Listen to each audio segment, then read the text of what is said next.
मित्रांनो, solar pump घेतला, परंतु त्याचा फायदा कमी आणि पश्चातापच जास्त, अशी बाब जी आहे अनेक शेतकऱ्यांसोबत घडत आहे. ही का घडत आहे आणि ही घडू नये म्हणून काय करावं आणि या सर्वावर एक पर्याय काय आहे, याबद्दल सविस्तर चर्चा आज आपण या व्हिडिओमध्ये करणार आहोत. तर मित्रांनो, आज बऱ्यापैकी ठिकाणी बऱ्यापैकी शेतकऱ्यांना सौर पंप जे आहे भेटलेले आहेत किंवा काही शेतकऱ्यांनी अर्ज केलेले आहेत. त्यांचे प्रोसेसमध्ये आहेत. त्यांना पण काही दिवसात जे आहे सोलार पंप बसून जाणार आहेत. परंतु या सोलार पंपचा फायदा कमी आणि नुकसान जास्त, या गोष्टी घडत आहेत. तर या नुकसानापैकी एक गोष्ट आज आपण पाहून घेऊ. तर यामध्ये एक महत्त्वाचा घटक हा आहे की सोलार पंप घेतला पण तो पाणी प्रेशरच येत नाही. तर यामध्ये अनेक शेतकऱ्यांना आपण आधीपासून व्हिडिओ बनवून सांगतोय की हेड जे आहे ते जेवढं कमी तुम्ही हेड घ्याल तेवढं तुम्हाला पाणी प्रेशर जास्त भेटेल आणि जेवढं तुम्ही जास्त हेड घ्याल तुम्हाला पाईप जास्त लांब भेटेल, तुम्हाला दोरे भेटेल, केबल जास्त भेटेल, पण त्याने पाणी प्रेशर एकदम कमी भेटणार आहे.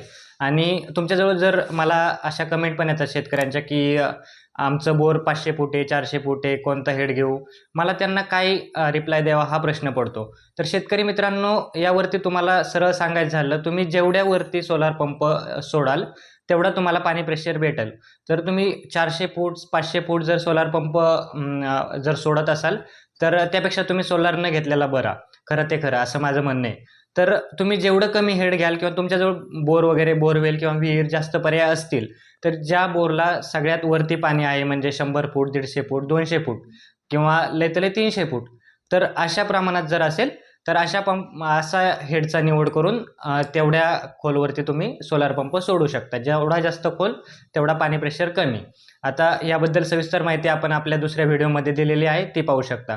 तर दुसरा एक अजून एक प्रॉब्लेम असा येतोय की लोकांचे सोलार पंप बसलेत, सगळं बरोबर चाललं होतं, परंतु पाठीमागे काही दिवसापूर्वी किंवा आत्ता चालूमध्ये काय होतंय, यांचे पंप खराब होत आहेत किंवा सोलार प्लेट ज्या आहेत, सोलार प्लेट फुटतायत किंवा वाऱ्यामुळे किंवा काही विजा वगैरे पावसामुळे यामुळे त्या सोलार प्लेट खराब होत आहेत, तुटत आहेत. तर यावरती ते कंप्लेंट करतायत किंवा काही शेतकऱ्यांना कंप्लेंट कुठं करायची हे देखील माहीत नाही. हा एक मोठा हा जे आहे सोलारचा ड्रॉबॅक आपल्याला या ठिकाणी पाहायला मिळतोय. तर यासाठी कंपनीने त्यांचा टोल फ्री क्रमांक दिलेला आहे. तो टोल फ्री क्रमांक बऱ्यापैकी लागतच नाही. काही काही कंपन्यांचे लागत नाही. काही कंपन्यांचे लागतायत, पण त्याचा प्रॉब्लेम असा होतोय की त्यांची भाषाच वेगळी कोणती तरी. शेतकरी आपले कमी शिकलेले आहेत बऱ्यापैकी आणि ते फोन करतायत हे हिंदीतनं किंवा त्यांच्या जी स्थानिक भाषा आहे त्यातनं बोलतायत. तर ह्यामुळे खूप अडचणी शेतकऱ्यांना या ठिकाणी येत आहेत. याबद्दल मी सोलार कंपन्यांना देखील आणि महाराष्ट्र सरकारला, महावितरणला देखील माझी एक नम्र विनंती आहे की यावरती तुम्ही नक्कीच तोडगा काढायला पाहिजे. शेतकरी कॉल सेंटरवरती तुमच्या टोल फ्री नंबरवरती कंप्लेंट देतोय, त्यावरती कंपन्या काही रिस्पॉन्स देत नाही. महावितरणच्या वेबसाईटवरती कंप्लेंट देतोय, त्यावरती काही रिस्पॉन्स देत नाही. लाईनमॅन किंवा वायरमनला जर एखाद्या शेतकऱ्यांनी सांगितलं की असा असा प्रॉब्लेम होतोय, ते म्हणतात कंपनी आणि तुम्ही बघून घ्या.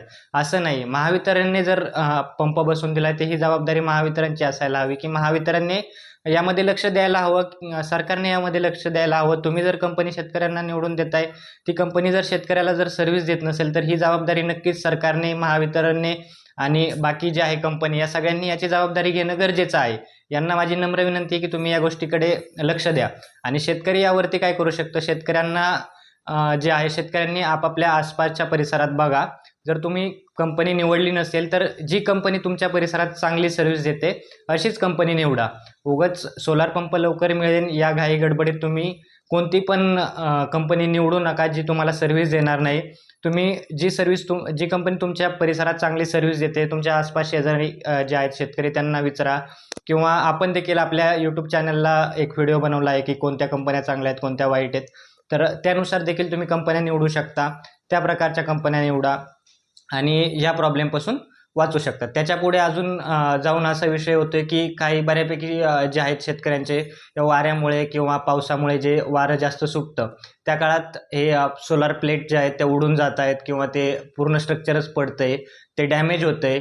तर त्यावरती प्रॉब्लेम असा होतोय की जे सोलार कंपनी आपल्याला जो पोल देते, तो पोलसाठी आपण खड्डा घेतो. खड्डा घेताना कधी कधी आपली जमीन जास्तच हार्ड असेल तर खड्डा जास्त खोल जात नाही. मग ते बसवणारे जे लोक आहेत ते तो पाईप कट करतात.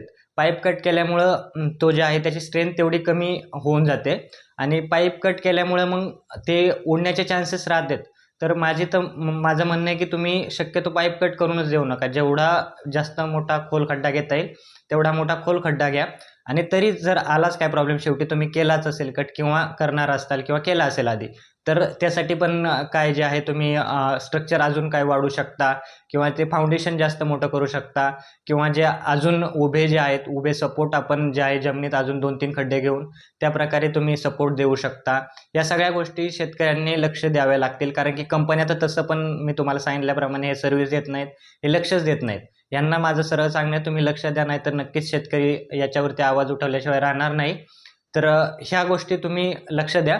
आणि जे मी सांगितलं की जास्त खोलवर जर तुमचा बोरवेल असेल तर तुम्ही तो सोलार पंप घेऊ नका. घ्यायचा असेल जेवढा कमी वरती सोडताल तेवढा तुम्हाला पाणी प्रेशर भेटेल. तुम्हाला घ्यायचाच असेल तर घेऊ शकता, पण ह्या ज्या प्रॉब्लेम बाकीचे शेतकरी फेस करतायत तर ते तुम्ही करू नये म्हणून मी हे सांगतोय. त्याचबरोबर हेड पण तुम्ही अजिबात चुकवू नका. हेड चुकवलं तर खूप खूप खूप प्रॉब्लेम होत आहेत. जेवढं कमी हेड घेताल तेवढं तुमच्यासाठी चांगलं राहील, तेवढा चांगला प्रेशर भेटेल. तर ह्या सगळ्या गोष्टी शेतकरी मित्रांनी देखील लक्षात घ्या. आणि ज्या कंपन्या आहेत, सोलार कंपन्या, महावितरण आणि महाराष्ट्र सरकार, या सगळ्यांना माझी नम्र विनंती आहे की यावरती तुम्ही नक्कीच लक्ष घाला. सोलार कंपन्या फक्त पंप बसून निघून जात आहेत, परंतु 5 वर्षे त्याची वॉरंटी आहे, त्याच्याकडे कोणीही लक्ष देत नाही. याकडे तुम्ही नक्कीच लक्ष देणं ही तुमची जबाबदारी आहे आणि हे तुम्ही पार पाडायलाच पाहिजे. तर मित्रांनो, ही होती सोलार पंप विषयी माहिती.